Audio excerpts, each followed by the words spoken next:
I graciously extend the golden arm of handshake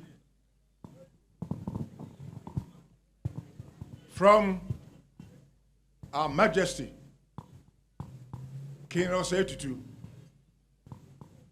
And here I am, the extension of the golden handshake to you all, Nananum and attendants from Asantehene. And then, of course, to our gracious visitors who've come far and near, representing the Commonwealth Association of Parliamentarians. Once again, in the name and on behalf of our gracious Majesty, King Osei II, I graciously and voluntarily welcome you all to the esteemed Golden State of Kumasi of Asante Kingdom.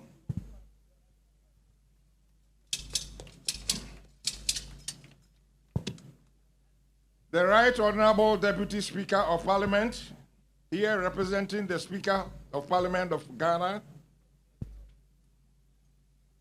and then, of course, other speakers and parliamentarians from the Commonwealth member states here assembled, Nananum, the Honorable Ashanti Regional Minister, or his representative, the Mayor of Kumasi, and then, of course, our own sons and daughters constituting the media.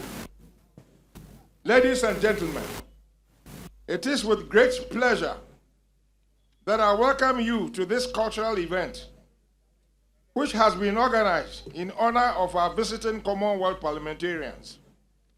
I wish to express my sincere appreciation and gratitude to the Right Honorable Speaker of Parliament, Alban Sumana Kingsford Bagbin, and his Commonwealth colleagues for taking time to visit us in Kumasi and Manjia Palace, the seat of the Asante Kingdom, as part of the events planned for the 66th meeting of the Commonwealth Parliamentary Conference, known as CPC, in Accra, from 30th September to 6th October, this year of our Lord, 2023.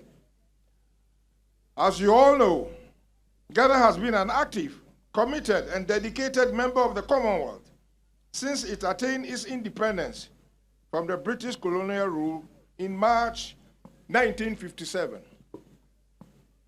Being honored with the hosting of a meeting of such importance is, in my humble opinion, eloquent testimony to the recognition and acknowledgement of the indelible positive role that Ghana has played and continues to play in the affairs of Commonwealth. As an international association embracing a variety of states, large, medium, and small, rich, emerging and developing, landlocked islands, and coastal states, multi-ethnic and multicultural, it is my considered view that if we stick together and work together in pursuit of our common values and aspirations, the Commonwealth can make a difference. And indeed, it has been making a difference and have impact in the world. With a combined population of about 2.5 billion, a third of the world's population, if we continue to act in concert with other like-minded countries and groups, we stand a better chance of finding lasting solutions to some of the gargantuan problems facing the international community, like the current issues emanating from migration, terrorism. Those of us along the West Coast, we've been feeling the impact through the air from what is pertaining top of Mali, middle of Sahara Desert. food scarcity, and particularly climate change, which poses existential threat to some member states of the Commonwealth. I am informed that the Accra meeting has fortuitously coincided with the 10th anniversary of the adoption of the Commonwealth Charter, which encapsulates the values and principles that all Commonwealth countries should cherish and espouse. The theme of the meeting, quote, the Commonwealth Charter, 10 years on, values and principles for Parliament to uphold, quotation closes, is therefore an apt and provides you with a propitious opportunity to take stock of the achievements and failures in the implementation of the Charter so far, and also consider other pressing issues pertinent to the healthy growth and evolution of our esteemed Commonwealth Parliamentary Association and the Commonwealth as a whole.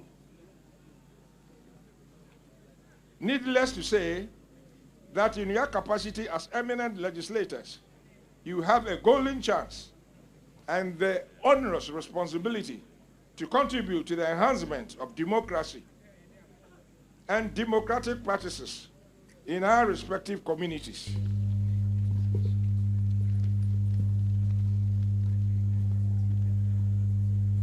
And also countries. I'm confident that you will remain focused and work tirelessly towards the achievement of this noble objective. I urge you to redouble your efforts and re-energize yourselves and work assiduously to utilize all the institutions of the Commonwealth in consonance with your mandate in order to strengthen and cement the democratic dispensation and also promote gender equality, invoke and include the poor, the marginalized, and the vulnerable, as well as our teeming youth in your collective search for practical and pragmatic measures that will inure to the benefit of all sections of our communities. This is my humble view. In my humble view, will be one of the most effective measures in promoting sustained and sustainable development of our countries. Asantehene joins me in wishing you success in your deliberations at the Accra meeting. We wish you a joyous and memorable stay in Kumasi and Ghana. Once again, thank you for your gracious visit to our Golden Kingdom, and God bless us all. Thank you. In the name of Opemsuo.